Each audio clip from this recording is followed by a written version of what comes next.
தமிழ் புத்தாண்டு விருந்தோம்பல் அப்படின்னா நான் இந்த மாதிரி தான் சமைக்கிறது உண்டு. என்னென்ன சமைச்சிருக்கேன் அப்படிங்கிறத பார்க்கலாம். அறுசுவை உணவு என்னென்ன அப்படிங்கிறத இன்றைக்கி தெளிவாக பார்க்க போகிறோம். என்னென்ன குழம்புகள்லாம் என்னென்ன வகைகள் இன்றைக்கி நான் செஞ்சுருக்கேன் அப்படிங்கிறத தான் பார்க்க போகிறோம்.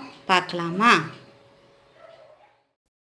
இப்போ தான் நீங்கள் முதல்ல நம்ம சேனலில் பார்க்குறீங்கன்னா நம்ம சேனலில் உள்ள கண்டென்ட்லாம் பாருங்கள். உங்களுக்கு பிடிச்சிருந்துச்சுன்னா ரெட் கலர் பட்டனான சப்ஸ்கிரைப் பட்டனை நீங்கள் ப்ரெஸ் பண்ணிக்கோங்க. பக்கத்தில் இருக்கிற பெல் ஐக்கானையும் ப்ரெஸ் பண்ணிக்கோங்க. இதுதான் ரொம்ப முக்கியம். அப்போ தான் நான் எப்பப்போல்லாம் வீடியோ அப்லோட் பண்ணுறேன்னா அதையெல்லாம் நீங்கள் மிஸ் பண்ணாமல் பார்க்க முடியும்.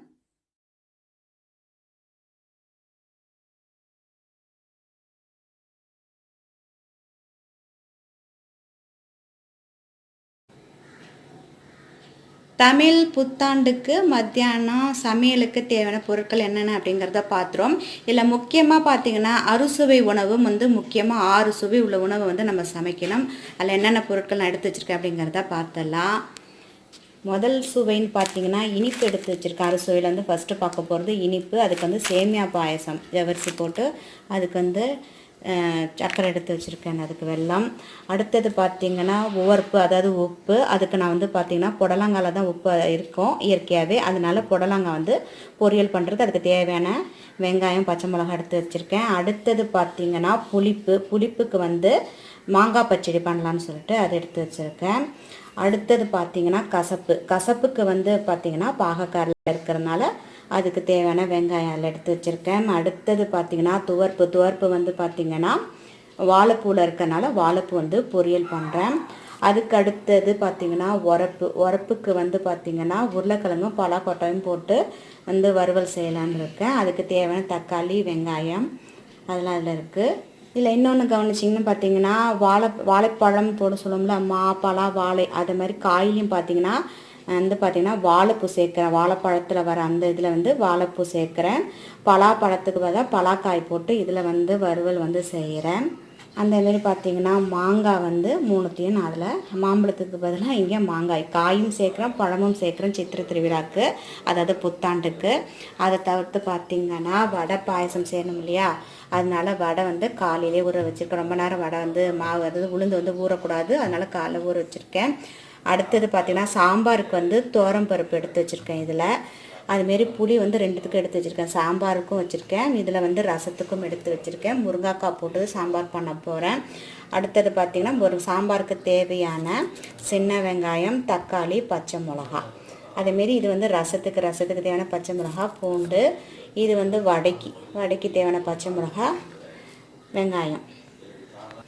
அப்புறம் அப்பளம், அப்புறம் தேங்காய். எதுக்கு தேங்காய் தேவையோ அதுக்கெலாம் தேங்காய்.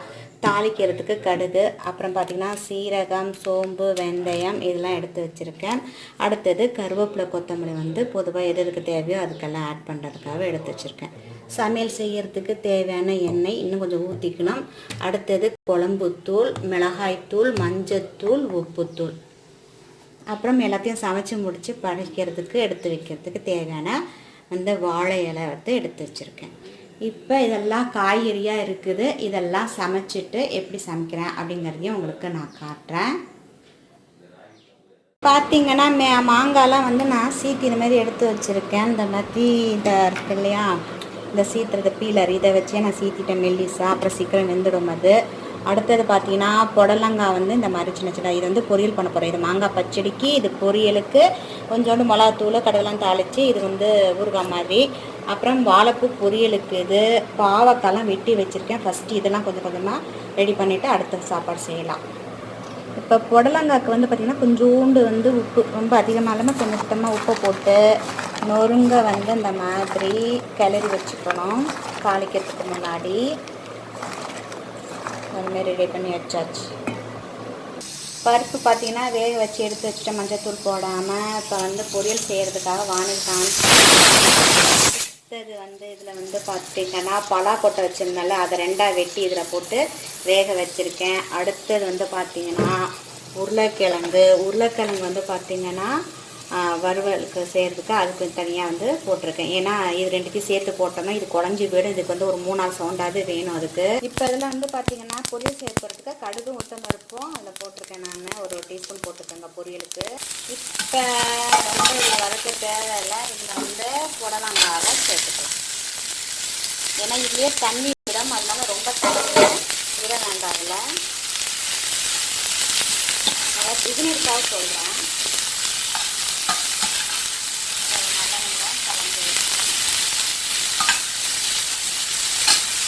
இப்போ வந்து பாவக்காய் வறுவலுக்கு என்னென்ன செய்யலாம், அதாவது கொஞ்சம் முறுமுறுன்னு வறுக்கிறதுக்காக தேவையான அளவுக்கு நம்ம அதில் உப்பு கொஞ்சம் சேர்த்துக்கலாம். அதுக்கப்புறம் பார்த்திங்கன்னா கடலை மாவு இந்த அளவுக்கு நான் சேர்த்துக்கிறேன். உங்களுக்கு கடலை மாவு வேணும்னா அரிசி மாவு, கார்ன்ஃப்ளவர் மாவு, இல்லை மைதா போட்டுக்கலாம். மைதா நல்லது இல்லைங்கனால இதெல்லாம் போட்டுக்கோங்க. உங்களுக்கு எது விருப்பமோ அதை நீங்கள் போட்டுக்கோங்க. அதில் இப்போ இதில் வந்து நான் மிளகாத்தூள் சேர்த்துக்கிறேன். போதும் இந்த அளவுக்கு மிளகாத்தூள். இந்த அளவுக்கு வந்து நான் கொஞ்சம் மஞ்சள் தூள் ஒரு 1/4 டீஸ்பூன் போடணும். இது இப்போ எல்லாத்தையும் சேர்த்து லைட்டாக தண்ணி விட்டு இதை பெசரி இதை ஊற வச்சிடணும். இதை ஊறினதுக்கப்புறம் இதை கடைசியாக நம்ம வந்து பொரிச்சிக்கலாம். முதல்ல இந்த மாதிரி பெசரிட்டு அப்புறம் லைட்டாக தண்ணி விட்டு, ரொம்ப சொதன்னு வேணாம், ஒரு பேஸ்ட் மாரி அது மேலே ஒரு கோட்டிங் மாரி இருக்கணும். வெங்காயம் தக்காளி போட்டு தேங்காய்லாம் அரைச்சி செய்யலாம், பட் பசங்க சாப்பிடணுங்கிறதுனால நான் இந்த மாதிரி செய்கிறேன் இன்றைக்கி. இப்போ இதில் பார்த்தீங்கன்னா எல்லாத்தையும் நான் பிசைஞ்சிட்டேன், கொஞ்சம் தண்ணி விட்டு. இப்போ வந்து இதில் வந்து லைட்டாக வந்து லெமனை கொஞ்சம் ஸ்க்யூஸ் பண்ணோன்னா கொஞ்சம் புளிப்பாக இருக்கும், டேஸ்ட்டாகவும் இருக்கும். அதனால் இதோட அதை நல்லா கலந்து வச்சுட்டேன். அவ்வளோதான். இதை கடைசியாக பொரிச்சுக்கலாம். பலாக்கொட்டை பார்த்திங்கன்னா ஒரு 4-5 விசில் வச்சுருந்தேன். பாருங்கள், தோல் தனியாக, பலா வந்து தனியாக வந்துட்டு அந்த கொட்டை. இப்போ அடுத்தது பார்த்திங்கன்னா அதே குட்டி குக்கரில் ஜவ்வரிசியில் கலந்து வச்சுட்டோம் பாயசம் ரெடி பண்ணுறதுக்கு. இப்போ அடுத்தது வந்து பார்த்திங்கன்னா சாம்பார் வச்சலான் இருக்கேன். ஸோ பருப்பு ஏற்கனவே வேக வச்சுட்டேன். பருப்பில் என்ன போட்டிருக்கேன், 1 கப்பு பருப்பு இடத்துல துவரப்பருப்பு அதெல்லாம் கலைஞ்சிட்டு வெந்தயம் 1 டீஸ்பூனு, சீரகம் 1 டீஸ்பூன் போட்டு ஒரு 3-4 சவுண்டில் வேக வச்சு ஒரு தொளி வந்து எண்ணெய் விட்டுருக்கேன். இப்போ அதை நல்லா மசிச்சுக்க போகிறேன். முருங்கைக்காய் சாம்பார் இப்போ ரெடி பண்ணணும். இந்த அளவுக்கு நல்லா நீங்கள் அதை குழஞ்சிக்குங்க. இந்தமாரி குழஞ்சாதான் நல்லா சாம்பார் நல்லாயிருக்கும். அடுத்தது சாம்பாருக்கு முருங்கைக்காய் வந்து பார்த்திங்கன்னா 3 முருங்கைக்காய் அந்தமாதிரி கட் பண்ணி வச்சுருக்கேன். பச்சை மிளகா வந்து ஒரு 4 பச்சை மிளகா எடுத்து வச்சுருக்கேன். தக்காளி 1 வந்து இந்தமாதிரி வெட்டி வச்சுருக்கேன். ஒரு 10லேருந்து 15 இருக்கும் மேலே சின்ன வெங்காயத்தை இந்தமாதிரி உரிச்சு வச்சுருக்கேன். சின்ன வெங்காயம்லாம் போட்டால் தான் சாம்பார் ரொம்பவே நல்லாயிருக்கும். இப்போ பருப்பெல்லாம் நான் கடைஞ்சி எடுத்து வச்சுருந்தேன். இந்த பருப்பை படியில் போட்டு சேர்த்துட்டு அதில் முருங்கைக்காய் வெட்டி வச்சுட்டு அந்த காய்கறியெல்லாம் சேர்த்துட்டு இதில் 2 கரண்டி வந்து பார்த்திங்கன்னா 2 ஸ்பூன் வந்து குழம்புத்தூள் சேர்த்துருக்கேன். அதோட உப்பு சேர்த்து இது நல்லா கொதிக்கட்டும். இது பச்சை வாசனை கொஞ்சம் போனதுக்கப்புறம் கொஞ்சம் வெந்ததுக்கு அப்புறம் தான் புளியை சேர்க்கணும். புளியை முன்னாடியே சேர்த்துனா அது வேகாது. அதுக்காக பருப்புலேயே இது வேகட்டும். அதுக்கப்புறம் புளியை நம்ம சேர்த்துக்கலாம். அடுத்தது பார்த்திங்கன்னா வந்து ஒரு கூட்டு வச்சிடலான்னு சொல்லிட்டு கூட்டுக்கு வந்து பைத்தம்பருப்பு அந்த கலைஞ்சிட்டு தண்ணியை ஊற்றி ஒரு 10 நிமிஷம் வச்சுருக்கேன். இப்போ இதை வந்து சவ் கட் பண்ணிவிட்டு அதை காட்டுறேன் உங்களுக்கு. பைத்தம்பருப்பெல்லாம் வந்து கழுவி வச்சுருந்தாலும் அதில் வந்து பார்த்திங்கன்னா சவ் வந்து மாதிரி சின்னதாக பொடிசாக வெட்டிக்கலாம். அப்புறம் பூண்டு பார்த்திங்கன்னா ஒரு 10 பல் வந்து இந்த மாதிரி சின்னதாக வெட்டி வச்சுருக்கேன். ஒரு வெங்காயம், பெரிய வெங்காயத்தை சின்னதாக கட் பண்ணியிருக்கேன். தக்காளி 1, 4 வந்து பார்த்திங்கன்னா பச்சை மிளகா போட்டிருக்கேன். இப்போ வந்து மஞ்சத்தூள் வந்து ஒரு 1/4 டீஸ்பூன் இதில் போட்டு வச்சுருக்கேன் கூட்டு பண்ணுறதுக்கு. அதில் வந்து சீரகம் ஒரு 1/4 டீஸ்பூன் இதிலே சேர்த்துக்கோங்க. அப்புறம் தேவையான அளவுக்கு உப்பு நீங்கள் போட்டுக்கோங்க. அதில் அவ்வளோதான். இது எல்லாத்தையும் கலந்துட்டு குக்கரில் ஏற்றிட்டு இது ஒரு 3 விசில் வேணும். பைத்தம்பருப்பு அடியில் இருக்க ஒரு ட்ராப் வந்து எண்ணெய் இதில் போடணும். கடைசியாக வந்து கடுகு இதெல்லாம் போட்டு தாளித்து போட்டோன்னா அது அப்புறம் காட்டணும். இது முதல்ல வேக வச்சிடலாம். இப்போ பார்த்திங்கன்னா முருங்கைக்காய் நல்லா வெந்துட்டு அந்த பச்சை வாசனைலாம் போயிட்டு இப்போ நான் வந்து தண்ணி வந்து கொஞ்சம் திட்டமாக புளி தண்ணி கரைச்சி இதில் விடுறேன். அவ்வளோதான். ரொம்ப தண்ணி விட தேவையில்லை, இந்த அளவுக்கு போதும். அடுத்தது இப்போ என்ன செய்யலாம் அப்படின்னு பார்த்திங்கன்னா மாங்காய் பச்சடி செஞ்சிடலாம். மாங்காய் பச்சடி செய்யறதுக்கு பார்த்திங்கன்னா தண்ணியை நான் கொதிக்க வச்சுருக்கேன். அடிக்கனமான பாத்திரமாக இருக்கணும், அப்போ தான் வந்து பார்த்திங்கன்னா அது ஒட்டாமல் வரும். அதுக்காக இப்போ அதில் போட்டுட்டேன். இப்போ முழுகிற அளவுக்கு இன்னும் கொஞ்சம் தண்ணி விட்டுட்டு இது நல்லா வெந்ததுக்கப்புறம் வெல்லம் சேர்க்கணும். அடுத்தது வந்து பார்த்திங்கன்னா வாழைப்பூ பொரியல். வாழைப்பூலாம் நல்லா போட்டுட்டேன். நல்லா சீக்கிரமாக சூப்பராக சின்னதாக அதை கட் பண்ணி கொடுத்துட்டேன். அதுக்கு என்ன வேணும்னு பார்த்திங்கன்னா வெங்காயம் அடுத்தது பார்த்திங்கன்னா தாளிக்கிறதுக்கு கடுகு, உளுந்தம்பருப்பு, அது வந்து சிகப்பு மிளகாய், நீட்ட மிளகாய், வரகு மிளகாய். மாங்காய் பச்சடிக்கு மாங்காய் வந்து பார்த்திங்கன்னா வெந்துட்டுருக்கு. இன்னும் கொஞ்சம் நல்லா அது வேகணும். அதுக்கப்புறம் வெல்லத்தை கலந்துட்டு உப்பு ஒரு சுட்டிக்க போடணும்ல. அடுத்தது பார்த்திங்கன்னா சாம்பார் வந்து சூப்பராக ரெடியாச்சு. இப்போ இதை தாளிக்கணும். கடுகு, சீரகத்தை போட்டுட்டு சிகப்பு மிளகாய் தாளிச்சிட்டு கருவேப்பிலை கொத்தமல்லி போட்டு இறக்க வேணாம். அடுத்தது இப்போ பொரியல் போட்டுட்டு நான் கடுகெல்லாம் தாளிக்க போகிறேன். இப்போ இதில் பார்த்திங்கன்னா நான் வெல்லத்தை சேர்த்துட்டேன். வெல்லம் வந்து பார்த்திங்கன்னா திட்டமாக, ரொம்ப ஸ்வீட்ஸ் எல்லாம் பார்த்திங்கன்னா அது அவங்கவுங்க டேஸ்ட்டுக்கு தகுந்த மாதிரி. இப்போ நான் வந்து ஒரு சிட்டிகை வந்து நான் உப்பு அதில் வந்து சேர்த்துக்கிறேன். எந்த ஸ்வீட் செய்தாலும் ஒரு சிட்டிகை நம்ம உப்பு சேர்த்தா ரொம்ப நல்லாயிருக்கும். இப்போ பார்த்திங்கன்னா இது நல்லா வெந்துட்டு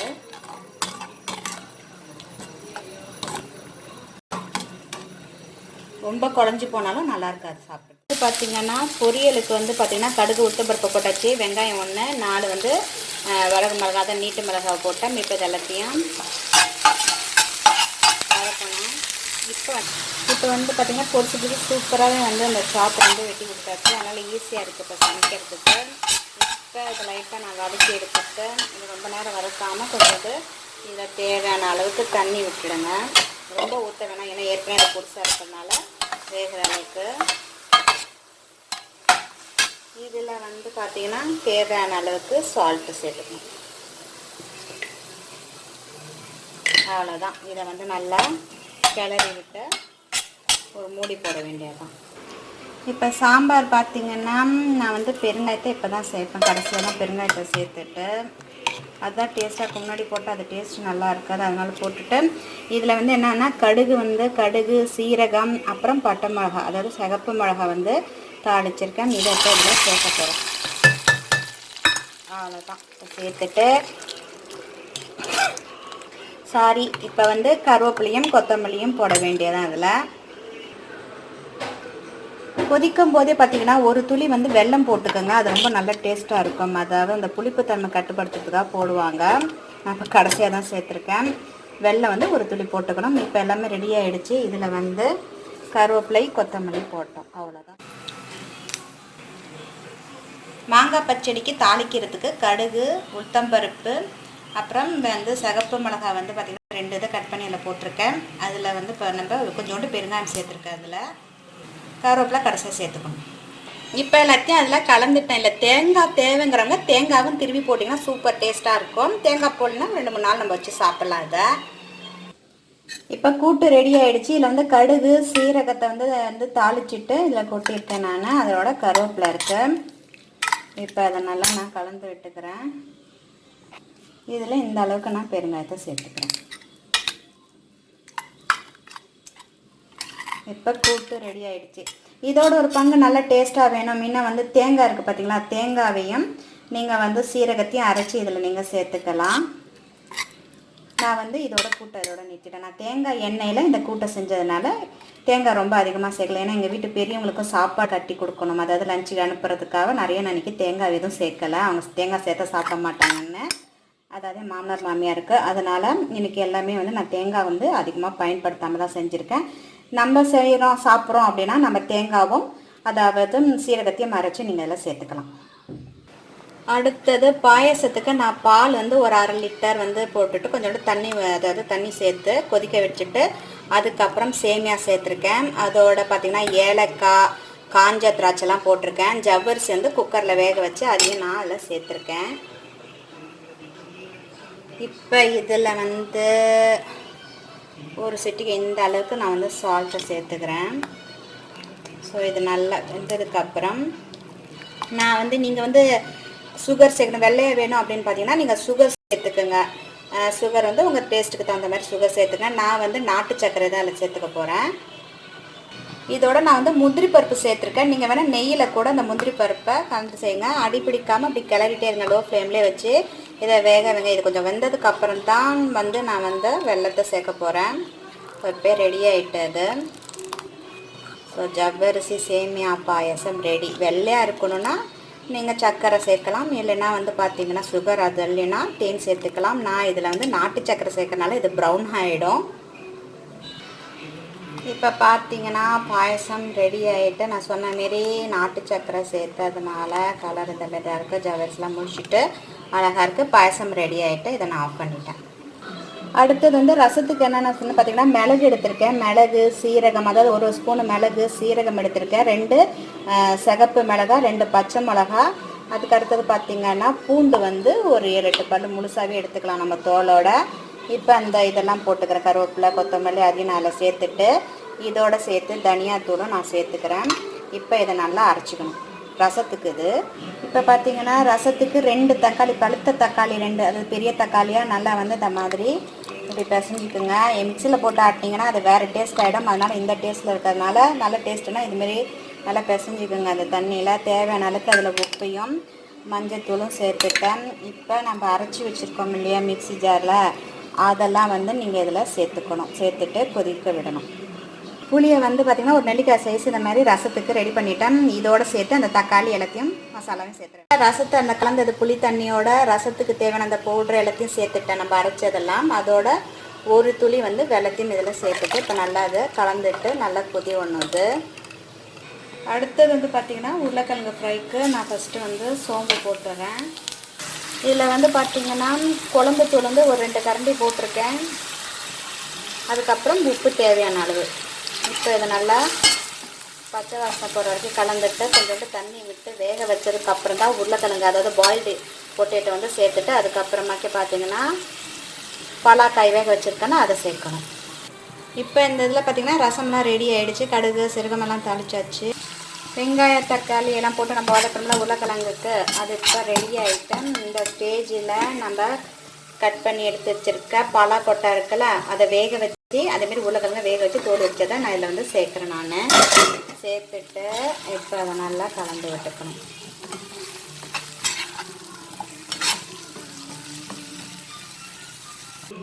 இப்போ வடைக்கு வந்து அரைக்கணும். உளுந்து போட்டுட்டேன். அதில் தேவையான அளவுக்கு உப்பு போட்டு கொஞ்சம் கொஞ்சமாக தான் தண்ணி சேர்க்கணும். அப்படியே தர தண்ணியை சேர்த்தோம்னா அதுக்கப்புறம் வடை தட்டுறதுக்கு அந்த ஷேப்பு வராது.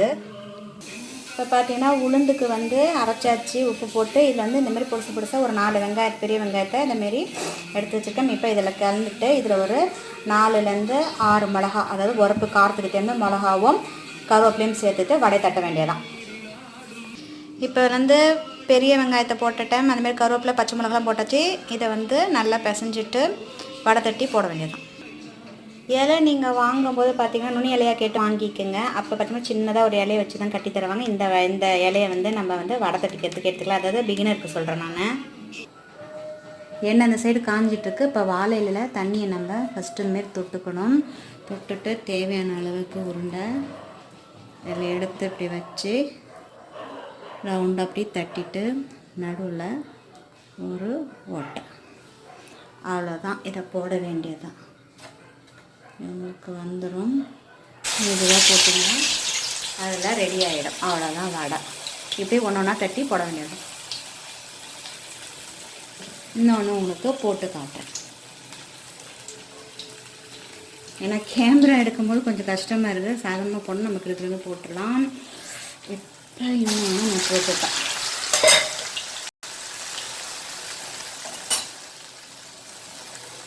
வடை ரெடி ஆகிட்டோம். ஸோ இதை நம்ம எடுத்துட வேண்டியதுதான். ஒரு பக்கம் வெந்ததுக்கு அப்புறம் இன்னொரு பக்கம் திருப்பி விட்டுருங்க. இப்போ அடுத்த வடை வந்து சீக்கிரம் போட்டுட்டு காட்டுறேன்.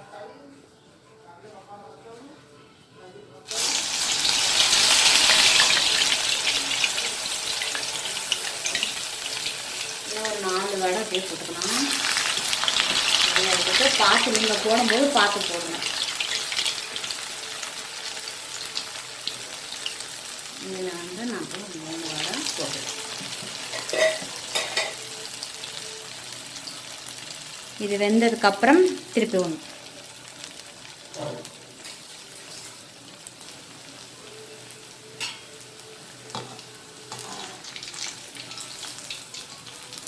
கொஞ்சம் வேகட்டாது.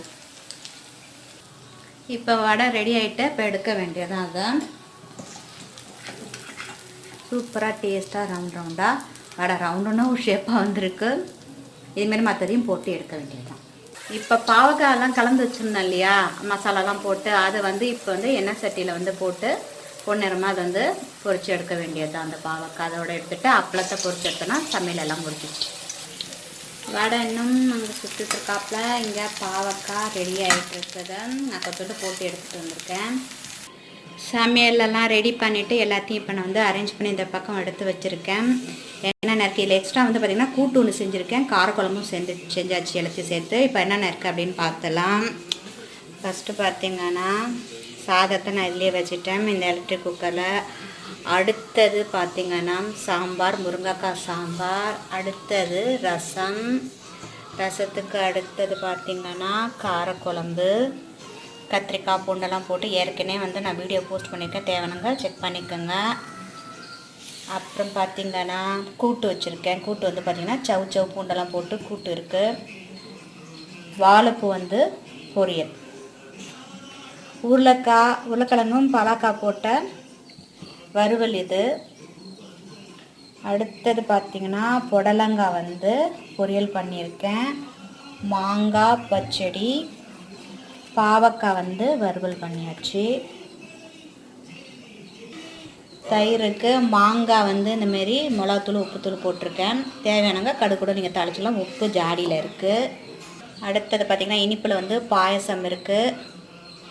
அடுத்தது வடை ரவுண்ட் ஷேப் இந்தமாரி ஷேப்லேயும் போட்டிருக்கோம். அப்புறம் பசங்களுக்கெல்லாம் குட்டீஸ்க்காக குட்டி குட்டி அந்தமாரி துணுக்கு மாரி போட்டிருக்கோம். அப்பளம் இருக்குது, எல்லாமே ரெடி ஆகிடுச்சு. தமிழ் புத்தாண்டுக்கு மட்டும் இல்லை, தமிழ் விருந்தோம்பல் அப்படின்னு சொன்னால் இத்தனை வகையை நம்ம செஞ்சுருப்போம். நம்ம அதில் வந்து மோர் குழம்பு செய்யலாம், பட் நாங்கள் வந்து இன்றைக்கி தயிரோடு நிறுத்தியாச்சு. இது அறுசுவை அப்படின்னு பார்த்திங்கன்னா, அறுசுவையில் பார்த்திங்கன்னா ஃபஸ்ட்டு வந்து பாயசம் இருக்குது. இனிப்புக்கு பாயசம் செஞ்சுருக்கேன். புளிப்புக்கு வந்து பார்த்திங்கன்னா மாங்காய் பச்சடி பண்ணியிருக்கேன் நான். உவர்ப்புக்கு பார்த்தா புடலங்காய் வந்து பொரியல் பண்ணியிருக்கேன். துவர்ப்புக்கு வந்து வாழைப்பூ வந்து பொரியல் பண்ணியிருக்கேன், அது வந்து தோட்டல் பண்ணியிருக்கேன். உரப்புக்கு வந்து உருளைக்கிழங்கும் பலாக்கொட்டையும் சேர்த்து வறுவல் பண்ணியிருக்கேன். அடுத்தது பார்த்திங்கன்னா பாவக்காய் வந்து கசப்புக்காக பாவக்காய் வந்து வறுவல் பண்ணியிருக்கேன். முக்கணிகள் போன இந்த மாப்பழா வாழை மாரி பார்த்திங்கன்னா இதில் வந்து வாழைப்பழத்துக்கு பதிலாக வாழைப்பூ வந்து பொரியல் பண்ணியிருக்கோம். பலாக்காய் வந்து, அதாவது பலாப்பழத்தோட காயான பலாக்காய் வந்து வறுவல் பண்ணியிருக்கேன். மாம்பழத்துக்கு பதிலாக மாங்காயை வச்சு நான் வந்து பச்சடி செஞ்சுருக்கேன். இன்றைக்கி இதுதான் சமையல்.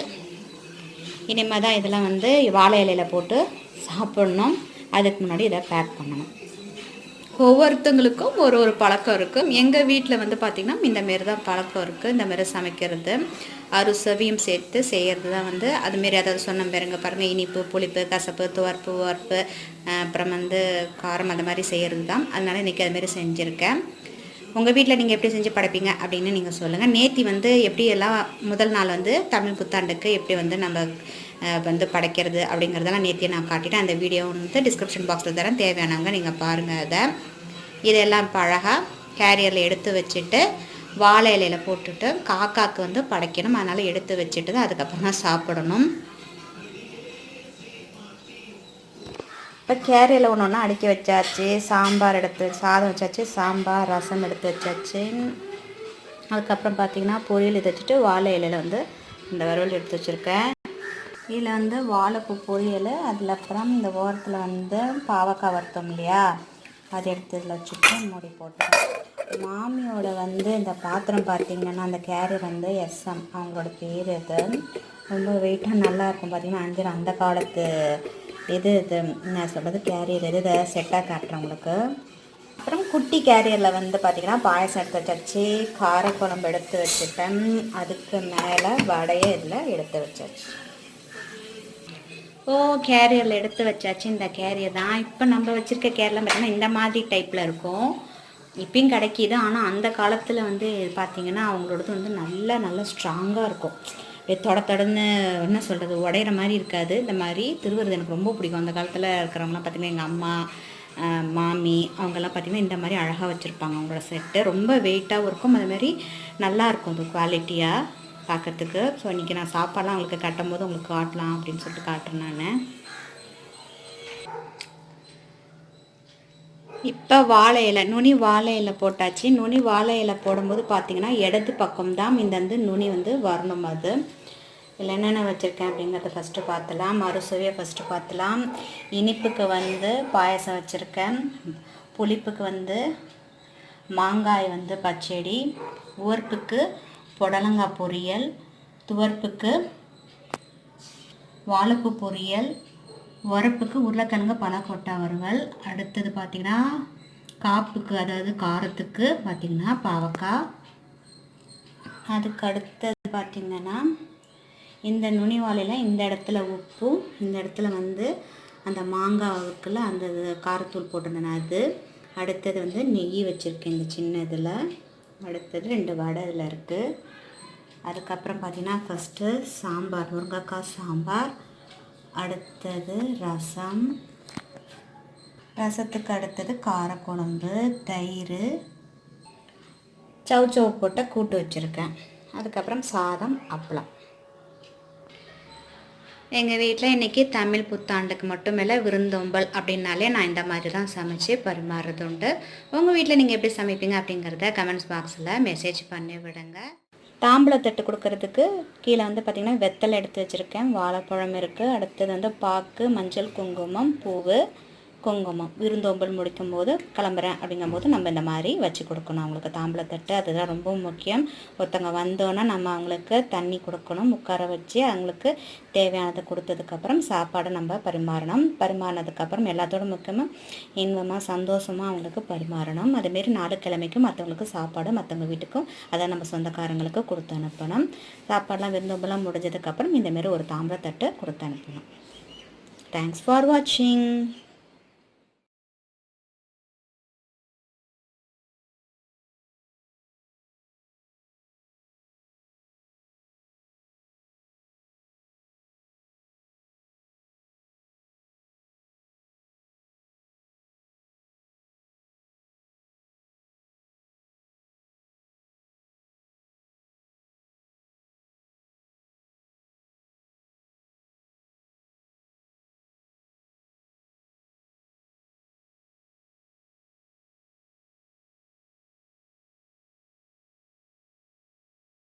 இந்த வீடியோ உங்களுக்கு பிடிச்சிருந்துச்சுன்னா லைக் கொடுங்க, கமெண்ட்ஸ் கொடுங்க.